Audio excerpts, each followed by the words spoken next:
Hello everyone, my name is Trivesh. आज है Saturday और 2 दिन बाद मंडे को मॉर्निंग में 9:30 एक बैच में नया शुरू कर रहा हूँ जो कि बिल्कुल बेसिक ज़ीरो लेवल से रहेगा। सो अगर आप चाहते हैं या फिर आपके नोन में कोई भी है, आपके फैमिली मेम्बर, भाई बहन, कज़न, कलीग्स कोई भी है, तो आप उनको फॉरवर्ड कर सकते हो, आप उनको बता सकते हो। मेरा नंबर ऊपर दिया हुआ है ताकि वो शुरू कर सकें। इसके अलावा शाम को 4 बजे का है, वो भी हमारा बेसिक से ही चल रहा है। और बाकी जो बैचेज़ हैं मॉर्निंग से लेकर मतलब सुबह 8 बजे से लेकर और रात को 12 बजे तक क्लासेस चलती हैं। बाकी टाइमिंग में हमारा स्पोकन पर फोकस रहेगा। तो बाकी डिटेल्स के लिए ऊपर नंबर दिया, आप उस पर मुझे व्हाट्सएप पर मैसेज कर सकते हो। ठीक है, तो चलिए आज की क्लास हम शुरू करते हैं इसी के साथ। सेंटेंस नंबर 1, क्या तुम्हें सच में एक पल के लिए ऐसा लगा? पास्ट इंडेफिनिट सेंटेंस है। क्या तुम्हें सच में एक पल के लिए ऐसा लगा? Did you actually think for a second? ठीक है, क्वेश्चन पूछ रहे हैं, ऐसा क्वेश्चन जिसका आंसर हम यस या नो में दे सकते हैं। तो क्वेश्चन में ये चीज़ें याद रखनी है। या तो ऐसा क्वेश्चन होगा जिसका आंसर यस और नो में दे सकते हैं, तुम सो रहे हो क्या, वहाँ जाओगे तुम आज, इस तरह से। ज़रूरी नहीं है कि क्या शुरू के सेंटेंस में लगा ही हो कि क्या तुम वहाँ जाओगे, क्या तुम इंग्लिश सीखते हो। नॉर्मल स्पोकन में हम इसको बहुत ही कैजुअली बोलते हैं, जैसे सो रहे थे क्या तुम, ठीक है, इंग्लिश सीख रहे हो क्या तुम। तो मैंने क्या से सेंटेंस शुरू नहीं करा, बीच में लगा दिया। इसीलिए रटना नहीं है इस पॉइंट को। कई लोग इसको रट लेते हैं, फिर कन्फ्यूजन आती है। तो सेंटेंस बना कि क्या तुम्हें सच में एक पल के लिए ऐसा लगा, did you actually think for a second कि मेकअप तुम्हें आकर्षक बना देगा। ठीक है, इस पॉइंट को ध्यान से समझो जो मैं बोल रहा हूँ। पास्ट में फ्यूचर की बात हो रही है।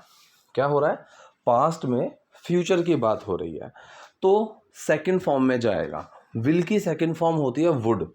तो यहाँ पर कायदे में जैसे मैंने कहा कि did you think I would not go there, तुम्हें लगा कि मैं वहाँ नहीं जाऊँगा, इस तरीके से।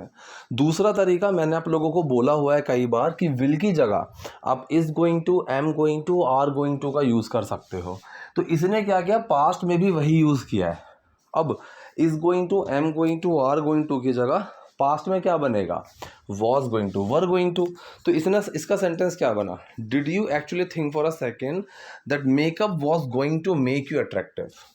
ठीक है, आप यहाँ पर वॉज गोइंग टू की जगह वुड का भी इस्तेमाल कर सकते हो, that makeup would make you attractive. ये भी सेंटेंस सही है। ठीक है, तो सेंटेंस पूरा क्या बना यहाँ पर कि did you actually think for a second the makeup was going to make you attractive. ठीक है, या बेटर, कुछ भी। तो अट्रैक्टिव का मतलब आकर्षक। तो यहाँ पर इस तरह से सेंटेंस बना। ये डायरेक्ट इनडायरेक्ट के अंदर मैंने क्लास में भी कई बार पढ़ाया हुआ है, और इस चीज़ के ऊपर हमारी सैटरडे संडे को क्लासेस चलती हैं, उसमें भी मैं क्लियर कर देता हूँ। ठीक है, तो सैटरडे संडे को एक्स्ट्रा क्लासेस जो हमारी चलती हैं उसमें मैं छोटे छोटे टॉपिक्स को पढ़ाता हूँ। जैसे अभी हमने कुछ टाइम पहले ही डायरेक्ट इनडायरेक्ट लिया था, बहुत ज़रूरी टॉपिक है डायरेक्ट इनडायरेक्ट। जैसे मैंने कहा कि कल कपिल ने कहा कि मैं बहुत स्मार्ट हूँ।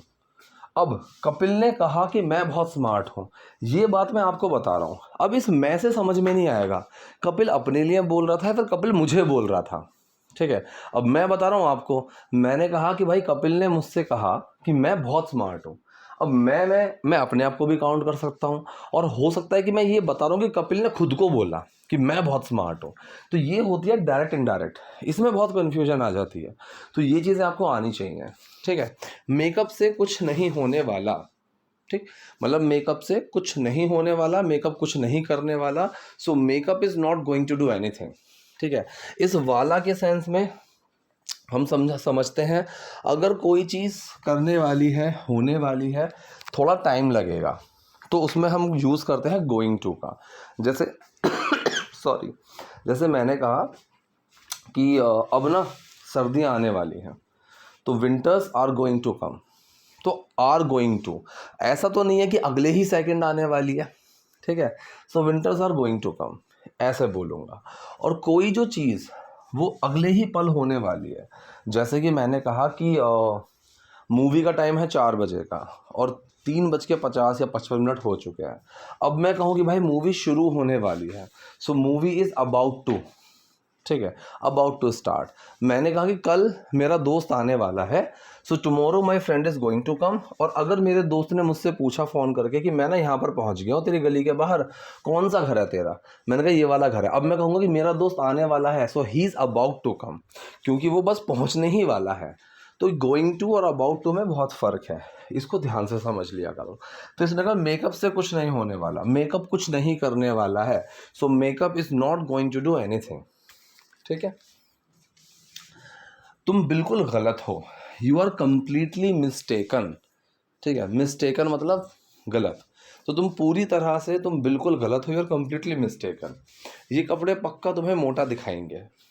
ठीक है, ये कपड़े पक्का तुम्हें मोटा दिखाएंगे।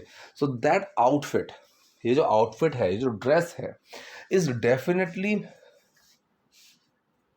ये गलत हो गया, यहाँ इसकी जगह विल आएगा। ठीक है, यहाँ इसको सही कर लेना कि that outfit will definitely make you look fat. ठीक है, तो दैट आउटफिट, ये outfit will, helping verb, definitely make you look fat, कि ये तुम्हें मोटा दिखाएंगे। अब देखो, दिखाने के लिए शो तो नहीं आएगा, दे विल शो यू, मतलब लिटरली ऐसा तो है नहीं जैसे मैं तुम्हें कुछ दिखाऊंगा, I will show you something. अब कपड़े तो नहीं दिखाएंगे ना तुम्हें, इन कपड़ों में तो मोटा दिखोगे इस तरीके से। सो it will make you look fat.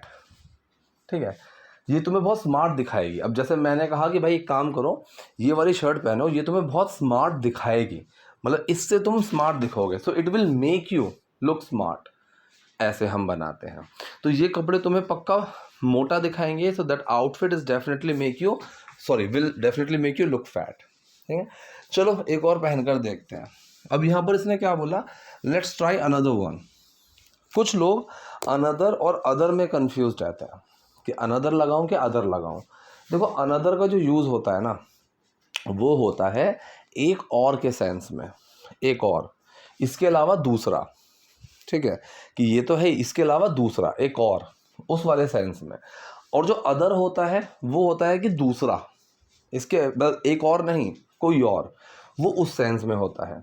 Example बताता हूँ, जैसे मैं आपके घर आया, मैं सबको ये एग्जांपल देता हूँ क्योंकि बहुत सिंपल सा और रिलेटेबल एग्जांपल है। ठीक है, मैं आपके घर आया, बर्थडे पार्टी है, कुछ भी है, आपने मुझे एक केक का पीस दिया। ठीक है, मुझे वो बहुत अच्छा लगा, वहाँ पर कई सारे केक हैं, कई सारे फ्लेवर्स हैं। ठीक है, कई सारे फ्लेवर्स हैं। ठीक, या फिर चलो ऐसे मानो कि अगर मैं मान लो किसी केक की दुकान पर जाता हूँ या फिर किसी पेस्ट्री आइसक्रीम की दुकान पर जाता हूँ, आइसक्रीम की, मैंने कहा कि भाई वनीला का एक स्कूप दो टेस्ट करने के लिए। मैंने वनीला का स्कूप लिया और मुझे वो अच्छा लगा। अब अगर मैंने ये कहा कि कैन आई हैव या फिर may I have another one, another one का मतलब है कि वनीला का ही एक और, अनदर वन। और अगर मैंने यहाँ पर ये बोला कि can I have other one, तो अदर वन का मतलब होता है इसके अलावा कोई और। ठीक है, तो अनदर और अदर में फ़र्क है। ठीक, और कन्फ्यूजन की कोई ज़रूरत नहीं है। तो इसने कहा कि चलो एक और पहन कर देखते हैं, मतलब एक तो पहनी ही है इसने। ठीक है, अब एक और पहनते हैं, इस तरीके से दूसरा पहनते हैं। So let's try another one, ऐसे। अगर आप इसमें अदर लगाओगे तो भी वो सेंसिबल है कि कोई और पहनते हैं, कोई और ड्रेस पहनते हैं, दूसरी ड्रेस पहनते हैं। ठीक है, लेकिन यहाँ पर है एक और, एक तो पहनी ड्रेस, एक और, इसमें दूसरी का सेंस नहीं आ रहा। So let's try another one. खैर, बस इसका सामना करो। अब इसने इंग्लिश में बोला, वेल जस्ट फेस इट, मतलब इस चीज़ को समझो, इस चीज़ को एक्सेप्ट करो, इस चीज़ का सामना करो, जस्ट फेस इट। तुम किसी भी चीज़ में मोटी दिखोगी, मतलब तुम कुछ भी पहन लो उसमें तुम मोटी ही दिखोगी। You are going to look fat, going to की जगह गोना लगा दिया। ठीक है, अब यहाँ पर यू आर गोइंग टू की जगह मैं विल भी लगा सकता हूँ कि यू विल लुक फैट, वो भी सही है। ठीक, तो सेंटेंस क्या बना, you are going to look fat in anything. In anything मतलब किसी भी चीज़ में। So you are going to look fat in anything, कि तुम किसी भी चीज़ में मोटी ही लगोगी, मतलब तुम हर चीज़ में मोटी ही लगोगी, इस तरीके से। ठीक है, इसने बोला कि बेहतर होगा कि तुम वहाँ मत जाओ और इस प्लान को कैंसिल करो। ठीक, बेहतर होगा कि अच्छा होगा कि तुम वहाँ मत जाओ और इस प्लान को कैंसिल करो। ठीक है, अब यहाँ पर इस सेंटेंस को कैसे बोलते हैं, you'd better do this. You'd, अब यहाँ पर बहुत सारे लोगों को लगता है कि ये वुड है। ठीक है, यू वुड बेटर नॉट, लेकिन ये वुड नहीं होता है, ये होता है हैड, यूड बेटर। और कई जगह जब इस सेंटेंस पर, ऐसे सेंटेंस पर ज़्यादा फोकस लगाकर बोला जाता है, ज़्यादा फोर्स लगाकर बोला जाता है, तो कई बार लोग इस हैड को अलग से करके भी बोलते हैं, यू हैड बेटर नॉट, इस तरीके से। तो यहाँ पर एक फॉर्मेशन है, ये इसकी फॉर्म ही इस तरीके से है, तो ज़्यादा इसकी ग्रामर में घुसने की ज़रूरत भी नहीं है। इस चीज़ को समझ लो कि अच्छा होगा कि तुम ये करो। बात फ्यूचर की हो रही है या प्रेजेंट की हो रही है, कि मैं एक एडवाइस ही दे रहा हूँ, लेकिन हैड को हमने यूज़ करा, ठीक है। तो ये जो एपोस्ट्रोफी डी है, ये यहाँ पर क्या है, हैड है ऐसे सेंटेंसेस में। तो you'd better not go there, कि अच्छा होगा कि तुम वहाँ ना जाओ, and call off this plan, या फिर कॉल दिस प्लान ऑफ, ठीक है। कॉल ऑफ का मतलब क्या होता है, कैंसिल कर देना, रद्द कर देना, ठीक है। तो इसने यहाँ पर ये कहा कि बेहतर होगा, अच्छा होगा कि तुम वहाँ मत जाओ, तो you'd better not go there and call it off, या फिर कॉल ऑफ दिस प्लान, ठीक है, इसको रद्द कर दो, ठीक है। कोई नहीं चाहता कि तुम वहाँ हो, मतलब तुम वहाँ पर हो, इस चीज़ को कोई नहीं चाहता, तुम वहाँ जाओ, तुम वहाँ रहो, उस सेंस में। तो देखो सेंटेंस क्या बोला कि no one wants you to be there. अब यहाँ पर सेंटेंस को देखो, कोई नहीं चाहता कि तुम खेलो, so no one wants you to play, right, play आ गया। अब हो, रहो या बनो, जब भी हम किसी कंडीशन की बात करते हैं और इम्पेरेटिव जाते हैं, जैसे मैंने कहा खुश रहो, मोटिवेटेड रहो, ठीक है, उदास मत हो, यहाँ पर हम बी का यूज़ करते हैं, don't be upset, be happy, be strong, be का यूज़ करते हैं। तो कोई नहीं चाहता कि तुम वहाँ हो, सो नो वन वॉन्ट्स, कोई नहीं चाहता यू टू बी देयर, ठीक है। तो इसमें हमने बी का इस्तेमाल करा, so no one wants you to be there, कि तुम वहाँ हो या तुम वहाँ रहो, इस चीज़ को कोई भी नहीं चाहता। डन।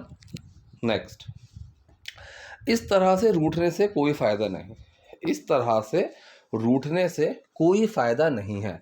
अब रूठना, मुंह फुलाकर बैठना, इसको हम बोलते हैं टू सल्क, ठीक है। और ऐसा इंसान जो बात बात पर मुंह फुला ले, वो होता है ग्रम्पी, राइट। तो इसने कहा कि इस तरह से रूठने से कोई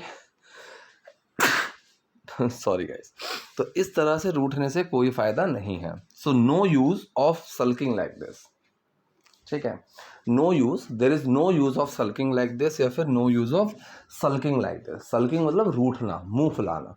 तो इसने कहा यार मुंह फुलाने का कोई फायदा नहीं है। ऑफ प्लस आईएनजी क्यों लगा, नेका, नेकी, नेको, इस चीज़ को मैं कई बार पढ़ा चुका हूँ। तो मुंह फुलाने का, ये करने का, so there is no use of sulking like this, इस तरह से मुंह फुलाने का कोई फ़ायदा नहीं है।